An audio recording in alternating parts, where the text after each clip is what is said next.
Thank you for logging on to WindyCityUnderground.com, your music, your station. We are about to kick off the finale of Ladies' First Month on a Word with the Mouthpiece. Happy Sunday, everybody in the Shine worldwide, where you can follow us on Twitter at WCUG. Like us on Facebook, WindyCityUnderground.com.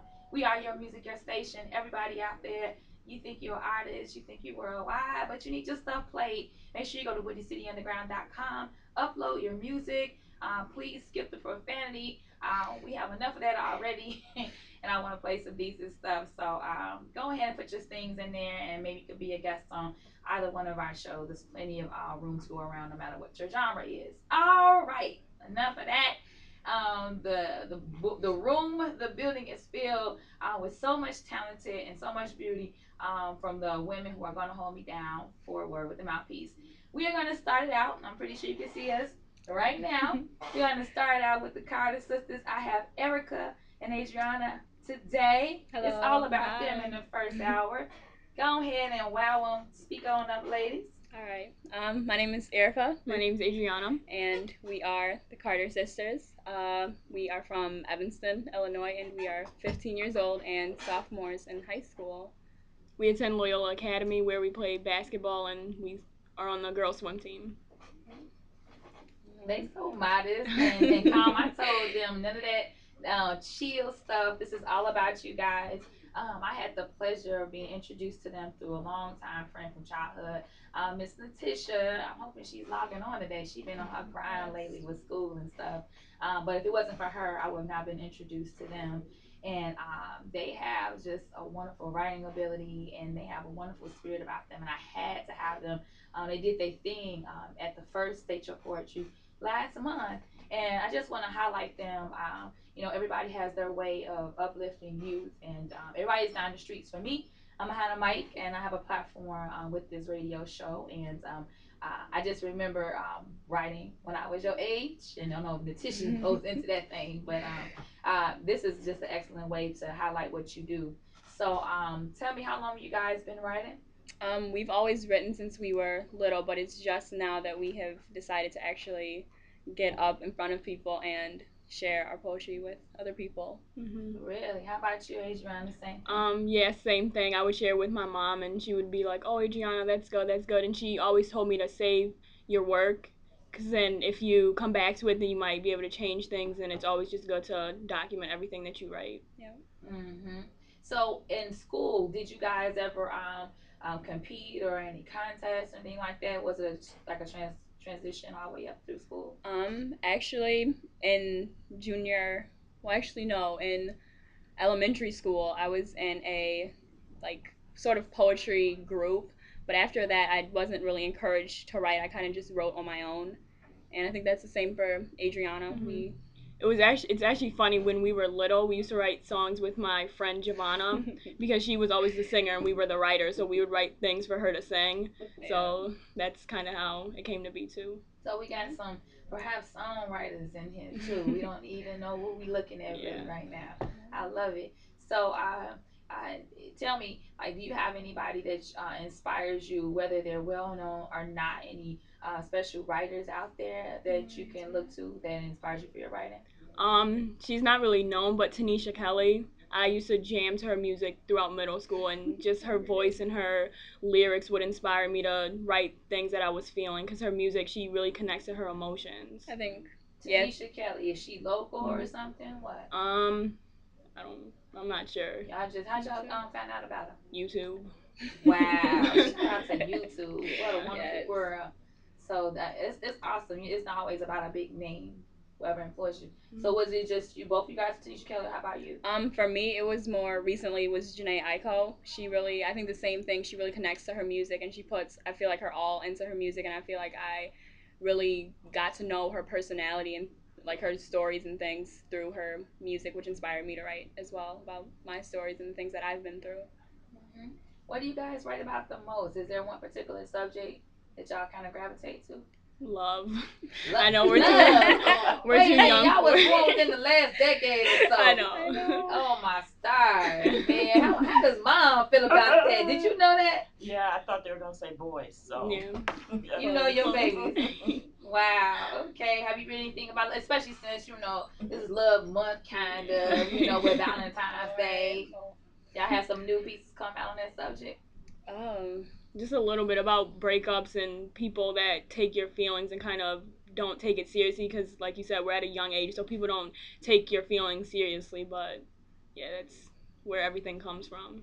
Okay, we hearing you. We hearing you. So right now, I want to kind of like shift gears, and there's a piece, the very first piece I ever heard y'all do, because the violence in Chicago is a hot topic. I was listening to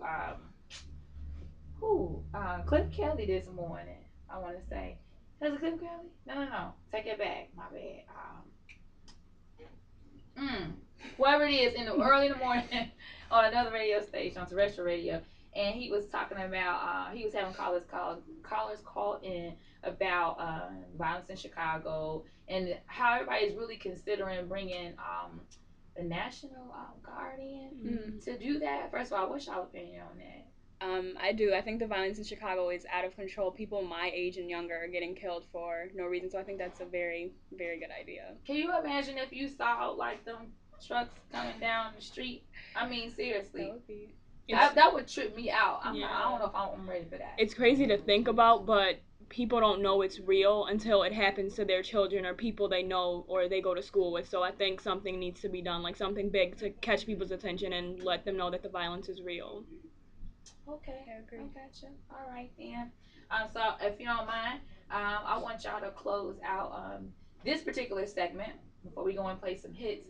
If you can close out this segment with that piece to let people know exactly their real place, and y'all can, I'll come into it, telling where this poem actually is coming from. So it's your time. All right. So my sister and I actually wrote this poem after my friend Deja Coleman was killed on September 22nd last year, 2012. And for me, I didn't think it would affect me as much as it did. But I, at the time, was dating his brother, and I see the toll that it took on his brother, and then I saw the toll that it took on Deja's mom and his family and his friends, and it was really just sad because he was way too young, and he had so much potential and aspirations to be something big, and it wasn't right the way his life was just taken carelessly out of, like, a mistake. So this is our reflections. We call it the aftermath, and this is the aftermath of what his killer decided to do. This is a true story. 14-year-old boy buried 6 feet deep in a 5-foot coffin, wondering what for. With 3 friends walking, trying to get home, he touched a couple of bullets, but 1. He was walking from a party. It was a mistake. Daddy said to call him, but he hadn't. Now little brother's dead. Daddy's crying. Mommy's crying. And little brother's girlfriend, she wants to die because she feels empty inside. Lonely. She's thinking to herself, why live life if he ain't here to hold me? Winter's coming and I don't want it to be cold in a world with me solely. And big brother paces back and forth in his room because he's about to go crazy. He lays in bed all day not because he's lazy, but because he's been thinking to himself lately. He's dead, why, and it ain't me. He doesn't want to live in this world where he ain't free, bound by these demons that got him thinking. His life is sinking and telling him to kill himself because he won't make it. He's been down for so long that he just can't shake it. So he texts his girlfriend and says, I love you, and she says, I love you too. But Big Brother's girlfriend knows that there's something wrong. She doesn't go to sleep because she needs to know what's going on. So he tells her why he feels this way. And she's the one that teaches Big Brother how to pray, because he tells her he doesn't know how. I hope you like it there. I hope you like it where you're locked up and can't even see outside. I hope you can't sleep, because if you do, you'll see the pain you left in his mother's eyes. I hope you cry because it was you decided to take that little boy's life. If you hadn't made that mistake and pulled the trigger to change that little boy's fate, or didn't even turn to guns to allow your anger to escape. How could you do this? How could this be? But he's dead now, so there's no more ifs, ands, or how could he? He's gone, and his family is drowning in a sea of misery. Minds flooded with the memories of little brother lying lifeless in a body bag. His hands are cold, frozen, no sleep because they've all just been dozing off. Do you even know who this little boy was?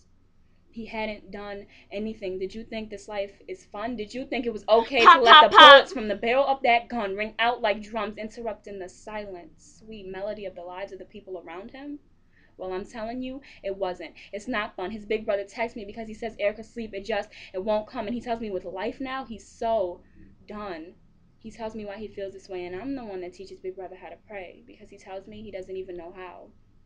This is hard for us to say, but we have both prayed for his killer's salvation. We were made in God's likeness and image, so nothing about you was evil except that sin you committed. But it was a mistake and you made it. That demon, tame it. Don't ever let him loose again and find something better you can aim with. His name was Deja, but you decided to let the news rename him that 14. Your old boy buried 6 feet deep in a 5 foot coffin, wondering what 4 with 3 friends walking, trying 2 to get home. He dodged a couple of bullets, but 1. Stop the violence. And that, my friends, is poetry. That is truth, and that is the reality, straight from the mouth of the Carter sisters. I want you to keep it locked here on A Word with the Mouthpiece. This is WindyCityUnderground.com. It is your music, your station. Peace. Wonderful ladies.